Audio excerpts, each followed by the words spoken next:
You're hard to be a great leader, an uncommon leader, unless you grow in life first. And life has these kind of growth zones. It's kind of the book puts forward, but that's the journey of it. And so that's where it starts. And then there's certain barriers to get the power of you.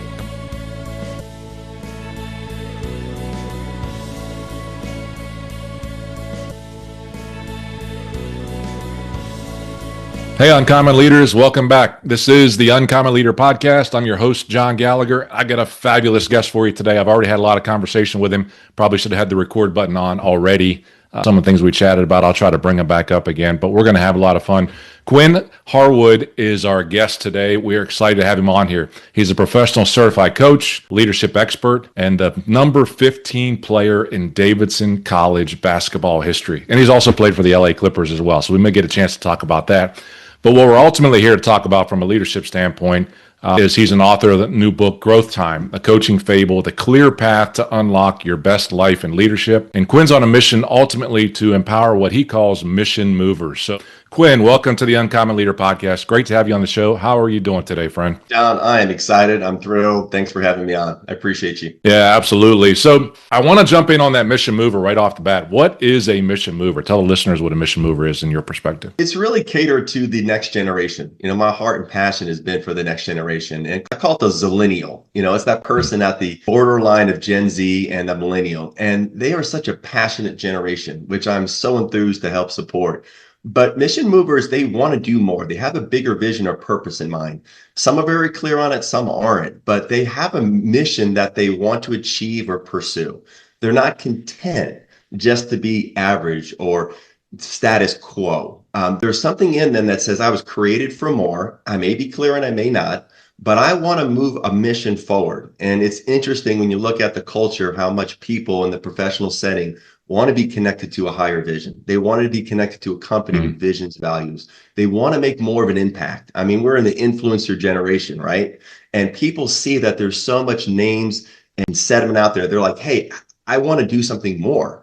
The average and just mundane is not okay for them. The do your job mentality is gone. Like, that's my generation. Like, no, they want something more. And they're looking to move a mission at a farther, faster pace.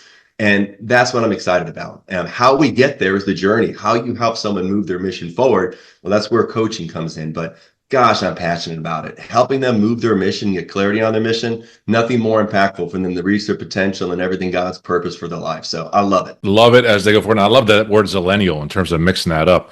And that next generation, first of all, it is so important. You mentioned they are mission driven. I mean, some of them are not as motivated, if you will, just by the simple money and that long term. They're not staying with companies for 30 or 40 years like the generation or two generations before really did. And so it becomes very important for us as leaders to understand the mindset of that group as well. So I appreciate how you put that together. When I think about it, I know that your book, and we'll talk about that a little bit more, Growth Time, is really about your story. A friend of mine, and maybe someone you've heard about, Rory Vaden, would say that we are most powerfully positioned to help the person that we once were.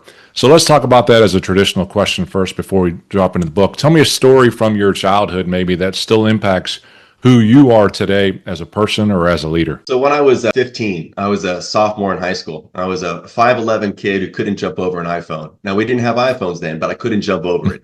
And I was on the sophomore team. The standard at the high school, South Lakes High School, was high. It's in Virginia. Grant Hill was 2 classes above me. He's a Hall of Famer and a great announcer now.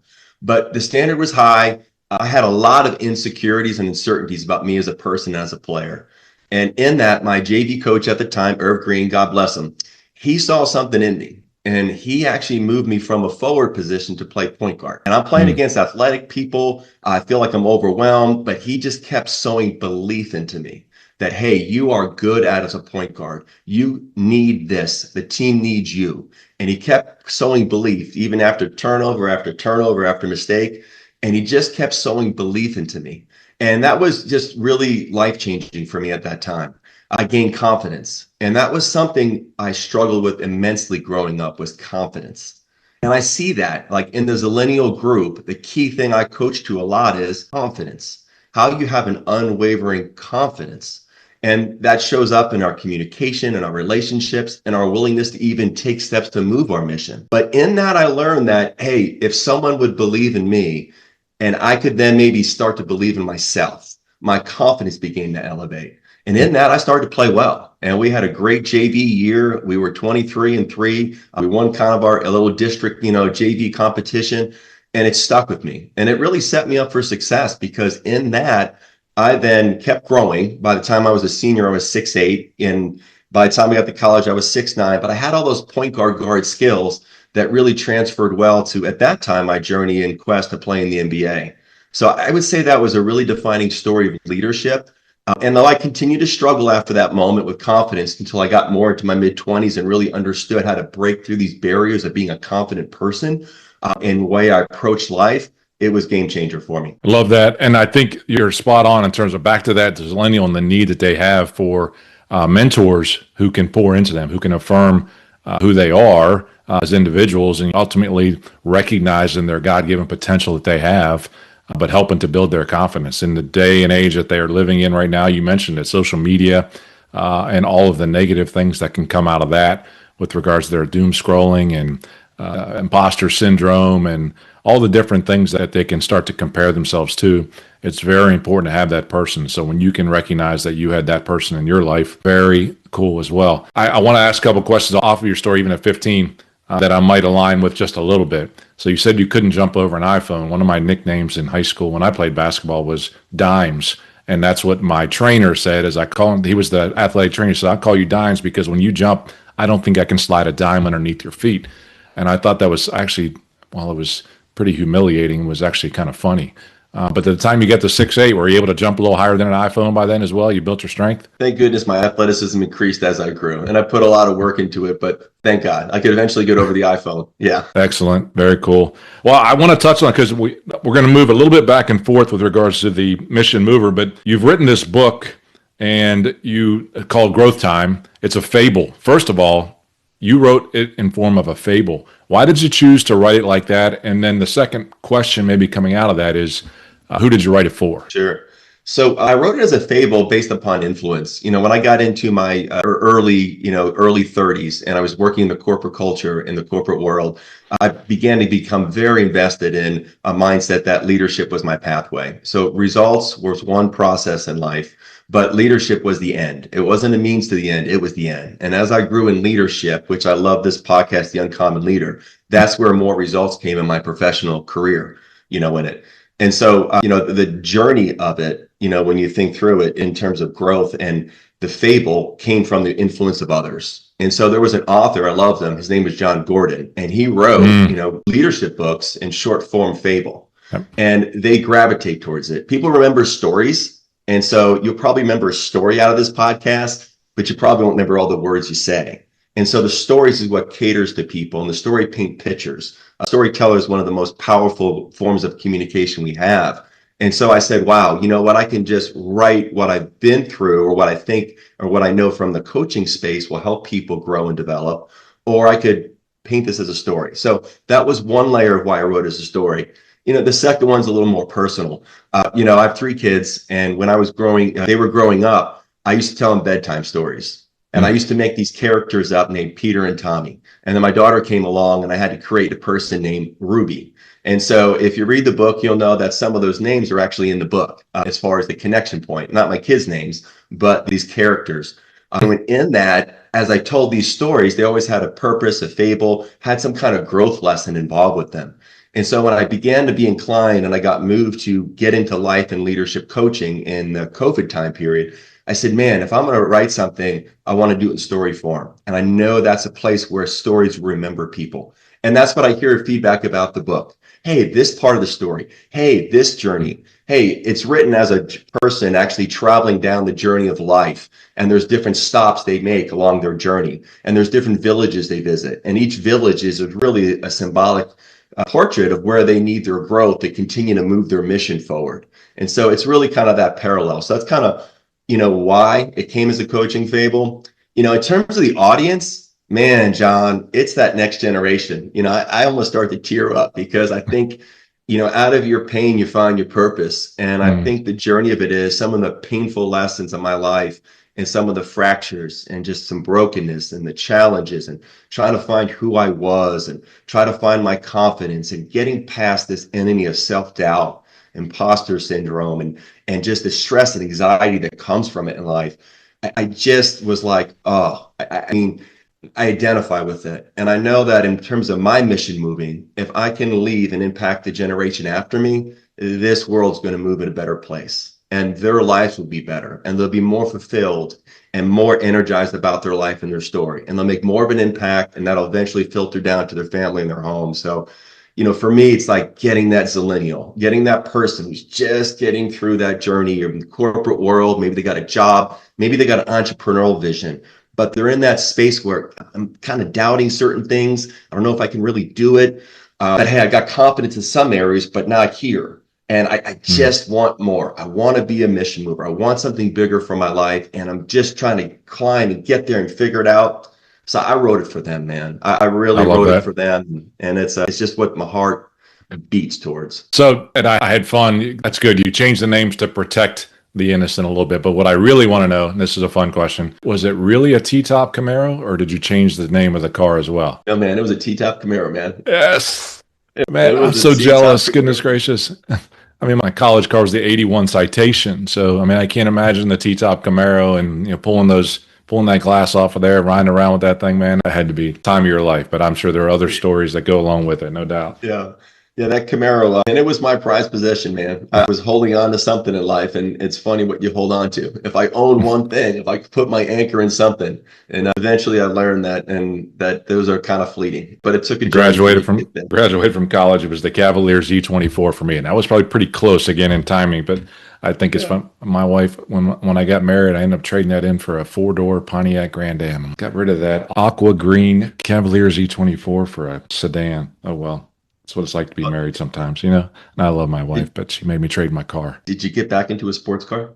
No, I haven't. Although I did become into a cruiser, like the old guy cruiser. I had the used Lexus LS 400 that I got kind of later on in my career. Man, that was a cruiser.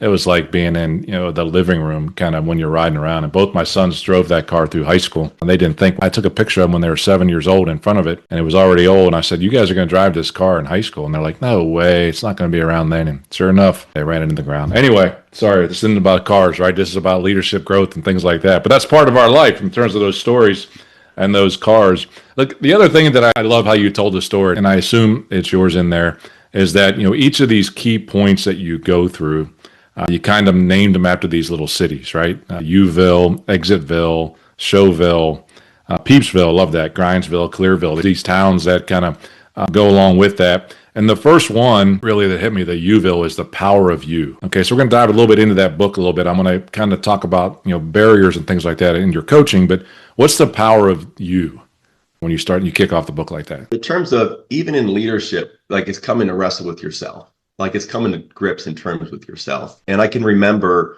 getting out of college and I didn't get drafted in the NBA, but it was still my goal and my dream. Smaller school, trying to play as a small fish in a big pond. And I get an opportunity to play with the Los Angeles Lakers and their summer league team. And they got this 18-year-old kid on the team at the time, just full of himself, full of confidence, full of security.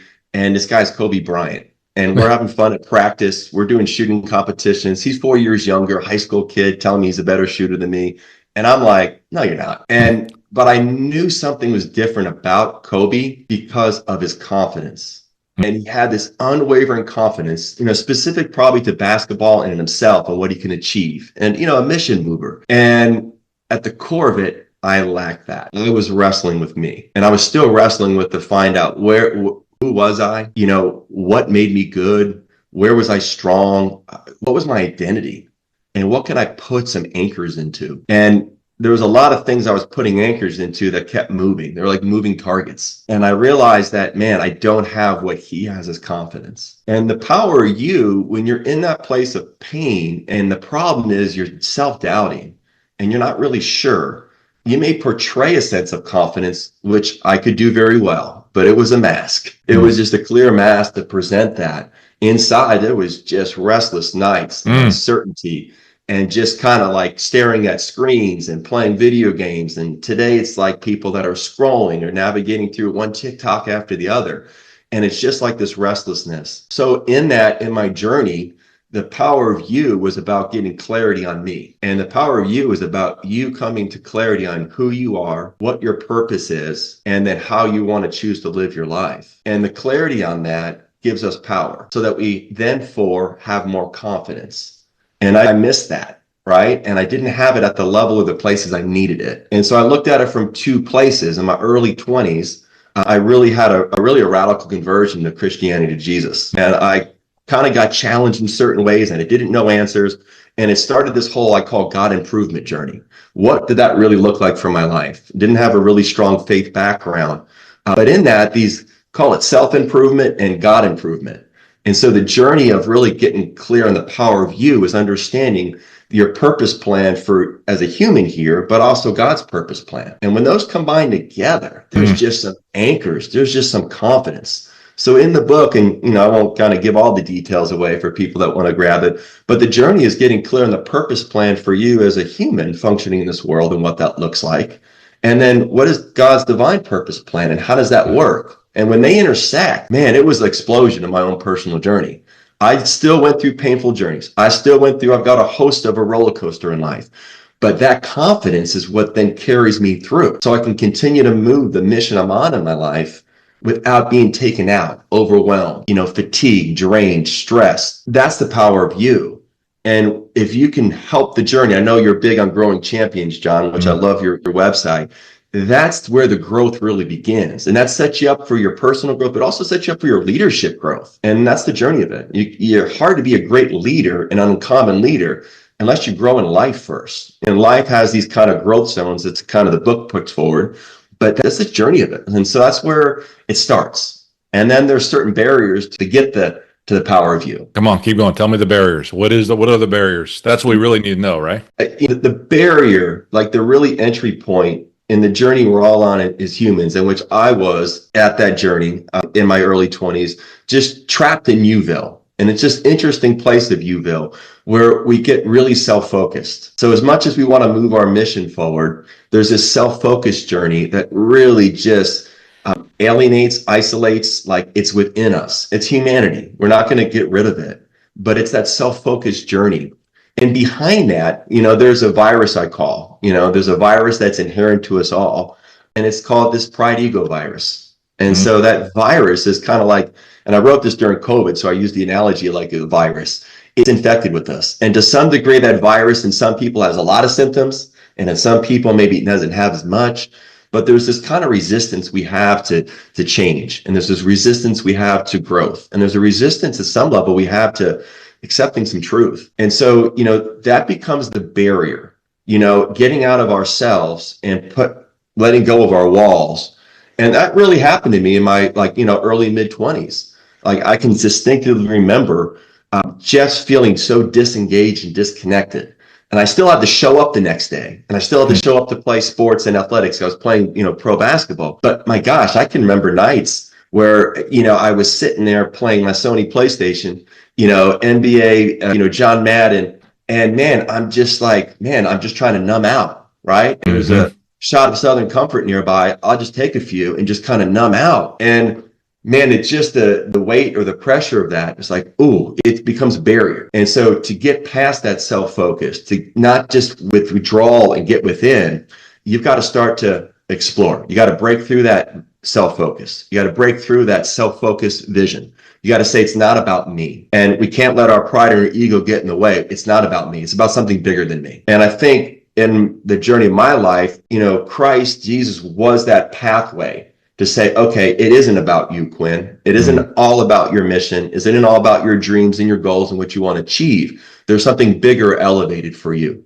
And so that was a catalyst to say, okay, I might see a pathway to get past myself. Right? I might see a pathway to move past who I am and be more and get some of the stuff that's inside me that's just like churning out, that I want to make a difference in this world. I don't want to be insignificant. That was the journey, John. Well, that's quite a journey. And you may have another, because you touched on there were two of those for you, specifically as you're talking about your faith journey and how it impacts you, because some of the things I was thinking about from those barriers and being inside our own head and, the distraction of the video games and our days before TikTok and all the doom scrolling that exists today. Those are distractions, and that's the enemy. As we learn to understand that in spiritual warfare, ultimately it's that the evil one, the devil, will if he can't get us to not believe and use our faith, then he'll distract us so we won't be focused on it.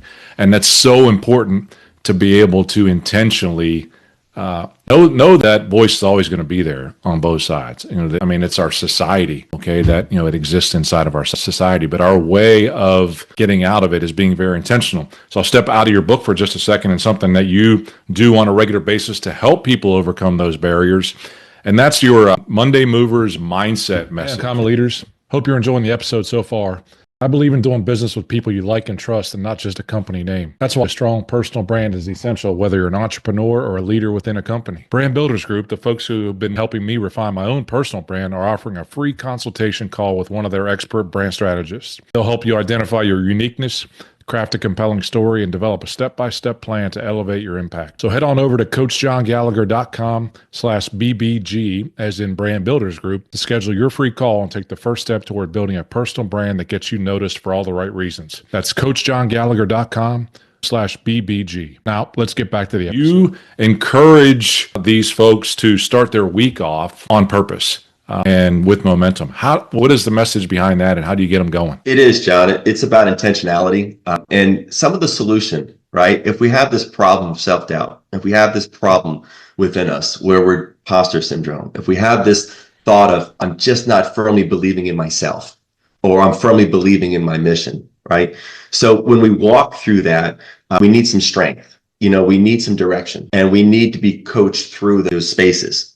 And the answer lies in this word commitment. So commitment is the pathway to navigate past that barrier. And the commitment really lies within our commitment to our personal growth and our professional development. And so Monday Movers is about intentionality, about your commitment. And at the point, I'll give you some background to it, my commitment to say, hey, I'm going to move this mission forward. And I can't move it without the right mindset. So the journey, as a professional, certified coach here now for a number of years, what I've learned as far as mindset changes behavior. And those that are listening, write it down. Mindset changes behavior. If you think about any change you've made in your life, physically, relationally, business, career, financial, when you pause and reflect, it's really because your mindset changed, then your behaviors or actions change. Even if you woke up today, if you woke up with a difficult moment, or you had some bad news, or man, it's just a grind, you can't wait to get to the weekend, nothing's going to change until your mindset changes. So mindset changes behavior. And the more we can grab and hold on to a mindset that serves well, or serves us, or serves our mission, the more powerful we are. And so Monday Movers mindset really was born out of my own painful journey. Once again, there you go. Once again, right? Once again, in COVID, I was a COVID casualty. And COVID casualty looks like, man, I'd spent 17 years at this point working for 24 Hour Fitness in the fitness world, in the fitness industry. I was a mid-senior level manager managing this area of Austin, all the gyms that were in the area. Things shut down. It seems like so long ago, but it was 5 years ago, right? When COVID world shuts down, and it's just like, wow. And furloughs, job holds, frozen. And they went bankrupt, and they reorganized, and they eliminated and closed down my market. And so my job was eliminated. But in that, the really painful, to be transparent, John, undercurrent was I went through at that point, at the same time in conjunction, going through the most brutal period of my life. I was going through this unforeseen, unexpected, painful divorce that was breaking up what I love the most. And it still almost makes me well up, trying to maintain some composure here, I was going through it. And what I valued most was being a father and the identity of family. And all of a sudden, it's just like, man, this is earthquake. I call them life quakes. And a life quake is an event that usually we'll have maybe 2 to 3 in our lifetime, where life just quakes. And life quaked then. But the beauty of it isn't that life quake. I worked with the coach, God, and we got a vision to go into life coaching and start this mission moving growth time journey. But what happened is when you're not in the structure of a day, it's hard to create structure. And it's hard to create the right mindset to move that structure. And so in that, what happened was every Sunday night, I would reflect on what is my mindset heading into this week? What mindset is going to help me move this mission forward? What is the mindset that's going to take me that I just need to hold on to, not scroll like a TikTok, but intentionality, be committed each day of the week to reflect on this mindset? And so as I grabbed onto that, I started writing about it. And I started writing Monday Movers Mindset. And then as the audience grew and there's, 1,000 people that would come and, I would get it out to them. And they're like, I don't know what I'm doing, right? I'm not a writer. I was a biology major, John. It's not like, I didn't think I'd be moving this mission. And so I'm writing and sharing it. And I'm like, oh, this is even making a difference. And people, this is unique. This is awesome. Absolutely continue doing this. And I started writing that really as a journey for me to navigate this life coaching, leadership coaching, growth time journey I was branding and moving forward. And then I just started sharing it. And then the feedback and the open rates of these emails, I'm like, wow.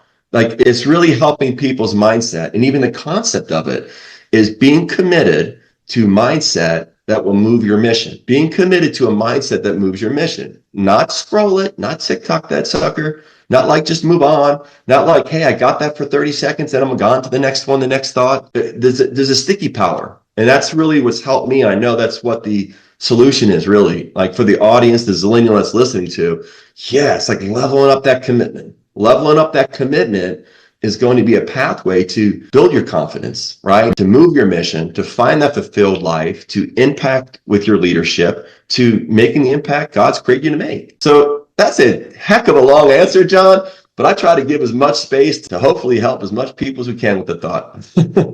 Spot on. Again, summarizing it in mindset changes behavior. So, there's scripture that comes to mind for me as you say that, Philippians 4:8 and 4:9. Whatever's true, whatever's noble, whatever's right, think on these things. Too many times we stop at Philippians 4:8, but Philippians 4:9 says, whatever I've taught you, put it into practice. That's the behavior side that you're talking about. So coupling those two things together, mindset and behavior, can be really, really powerful in a story. You mentioned open rates and feedback. Do you have a favorite story of feedback that you've gotten that you can share that from your Monday mindset that folks have let you know? Yeah, I could tell you it's at the tipping point. Anytime you're in the Zillennials identify with this, anytime you're trying something new, you're like throwing yourself out there and you're like, yeah, this is working. Is it not working? What does it look like?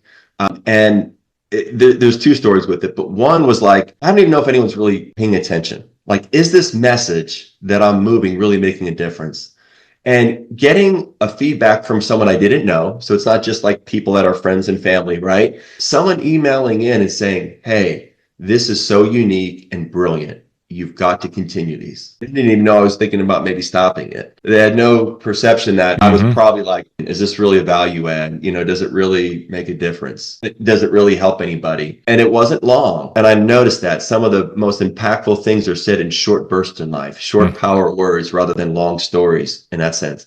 That was it. And that was just powerful. And then one other story, recently I was at, I also do quite a bit of business coaching for, young entrepreneurs and business owner operators, small business. And in that, I was at a franchise business convention, and someone came up to me and they go, hey, I read your Monday Movers every Monday. Those kind of like are those little things that keep inspiring you along the journey. Mission moving's not easy. Life's a contact sport straight up, right? There's no argument like that. And those things continue to help you move your mission. By the way, I had that Life as a Contact Sport from your book that I wrote down that I wanted to chat with you about. So I appreciate you touched on that. It's like you read my mind in that. All those things inside of that. It's like, some of our stories are almost too close a line. It was about a year and a half ago. I sat down and wrote to my mentor, said, I think I'm going to stop writing my Friday Champions Brew. It's a Friday newsletter. It comes out every Friday. I'd done it for about 4 years straight since 2020. I hadn't missed a Friday. And I said, I think it's not having the impact. Like, no.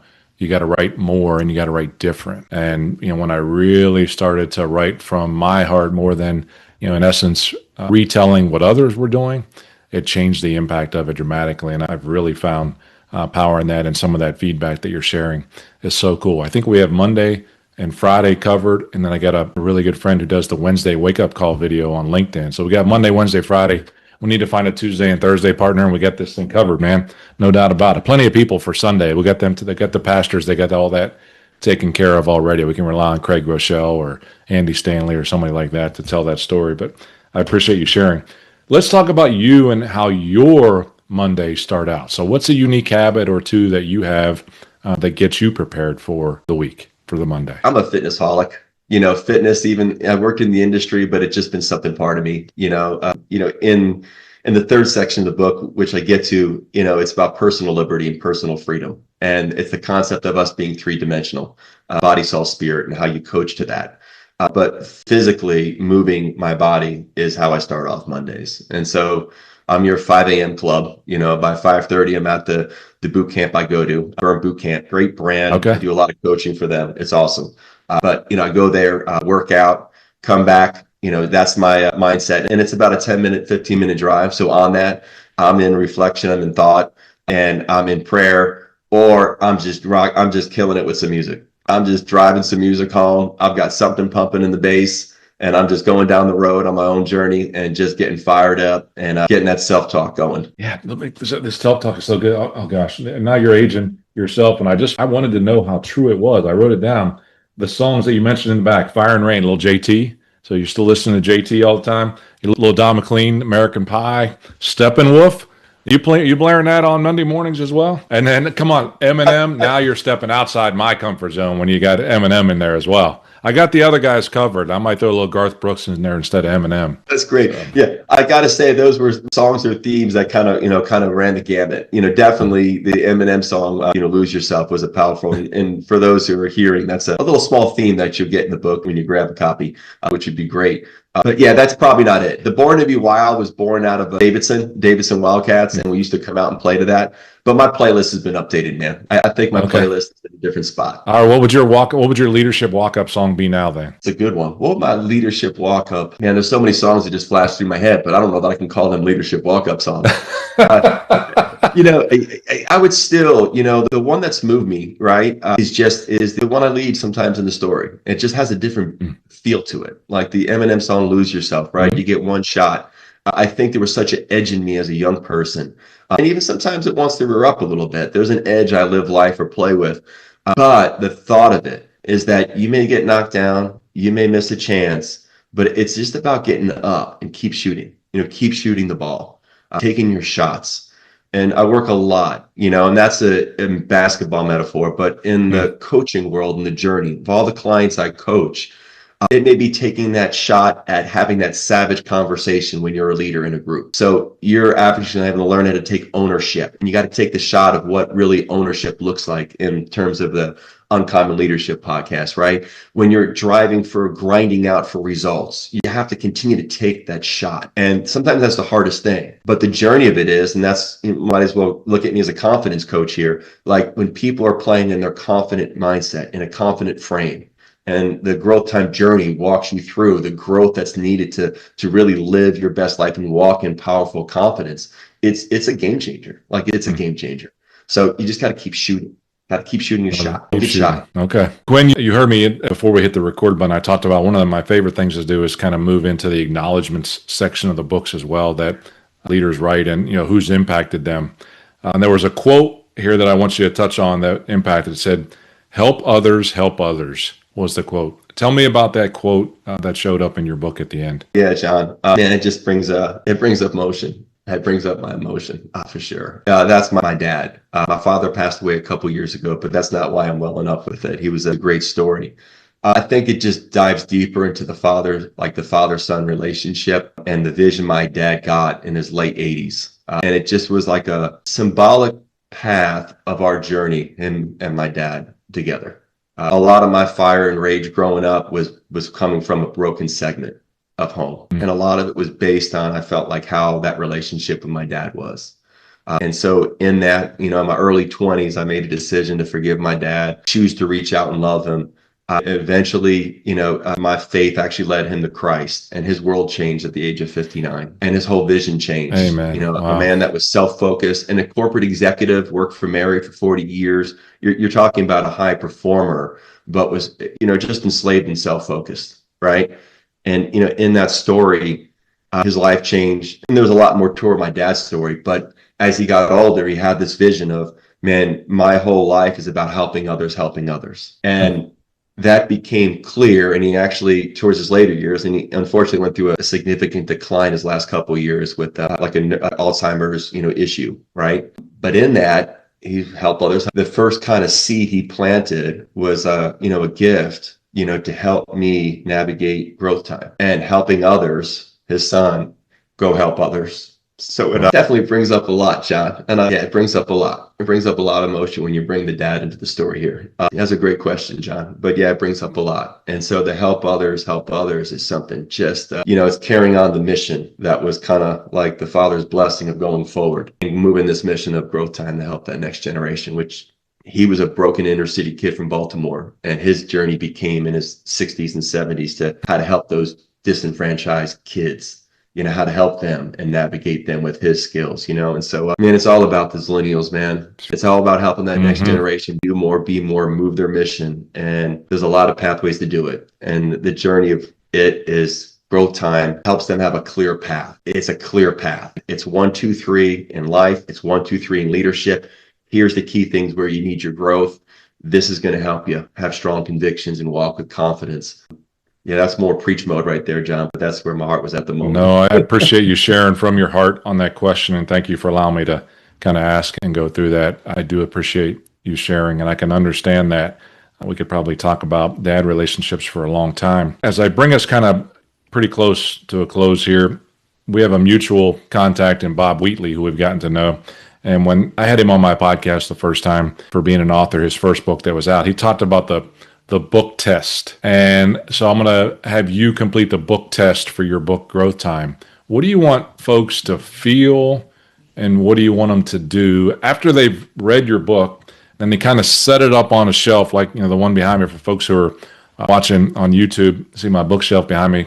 And, they kind of see the backing. 6 months later, they see the backing of that book. What do you want them to feel, and what do you want them to do when they're done reading your book? I want them to feel a sense of empowerment, that their life is about their choices. My life, your life is about our choices. And we choose what we're going to believe. We choose our mindsets. And I want them to feel empowered to be confident, empowered to be confident to go out and attack this world, to make their mark, to make a difference, to be a mission mover, to basically have that empowerment that, okay, this is a resource. And this is tools, because there's a lot of work in there in growth time. It's not just a fable. There's sections where you stop and you got to put in the work. It's not just this fluff book. You've got to put in some work. And I want them to feel empowered and confident that God has called them. They've got a bigger purpose. They are a mission mover. And let's get clarity on that mission. And let's get clarity on you and your leadership. And let's go make an impact that you want to make. Let's get to the end and be like, I did it. I was a mission mover. Love that. Appreciate you sharing that. Just a couple more questions. One is, and maybe I'll just give you the last word here. How do you want folks to get in touch with you, learn more about you, maybe more about your book? And then secondly, again, for those on YouTube, I'm very curious about the basketball that's over your shoulder and the autographs that are on it. Just trying to figure out what's there. Yeah, man. I wish I could say, hey, that was a championship ball that I played with the Lakers. But no, the Lakers cut me. And I think Jerry West was the GM at the time. He probably still thinks he might have won one more championship if he still had Harwood. But that's just me saying, right? Now, that ball is really, I coached club basketball for years. I coached my kids in sports, for years. It came up.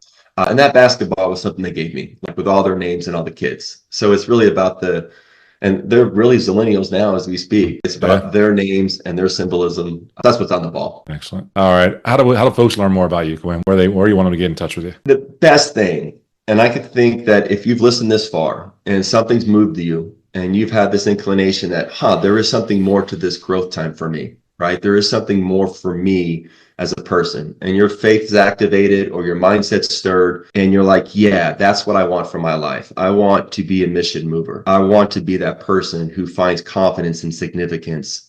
I want to break through. If that's you, we're going to have some fun here. Just want you to go to the website.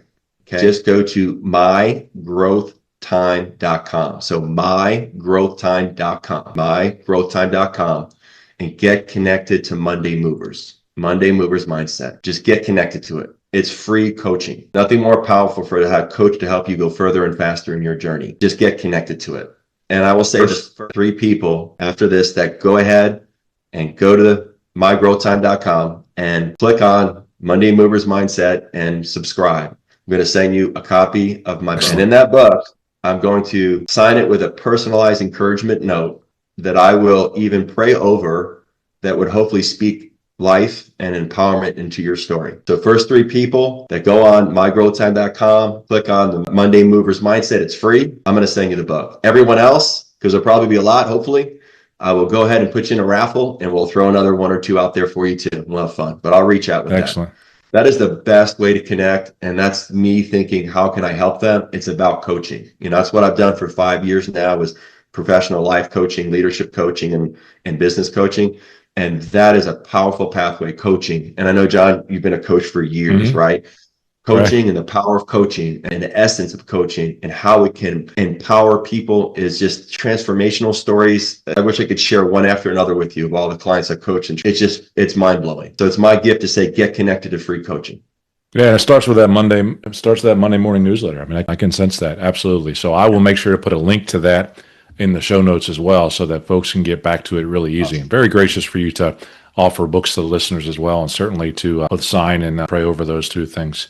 Pray over those books as well is extremely grateful on your part. Look, I think this is a great conversation. I know those who got this far and listened to it have enjoyed it and found something out of it. Quinn, I appreciate you, and I appreciate the value that you've added to the listeners of the Uncommon Leader podcast. And I wish you the best going forward, okay? Thanks, John. Appreciate it. Hey, Uncommon Leaders, just finished up a great conversation with Quinn Harwood, the author of the newly released book, Growth Time. I think you're going to love the conversation. I hope you jump over and take a listen to the full episode. If you listen through all the way to the end, you'll find out a way you can win a free autographed copy of his book as well. He'll send it over to you, to some of the listeners who sign up for his weekly newsletter, and it talks about his Monday mindset. That was really what the great conversation was about. How do we use mindset to continually improve our leadership and ultimately become the leader that God called us? You're going to get a chance to listen to it. I hope you give us a 5-star review. Hope you'll share it with somebody else who needs to hear it as well. Until next time, go and grow champions.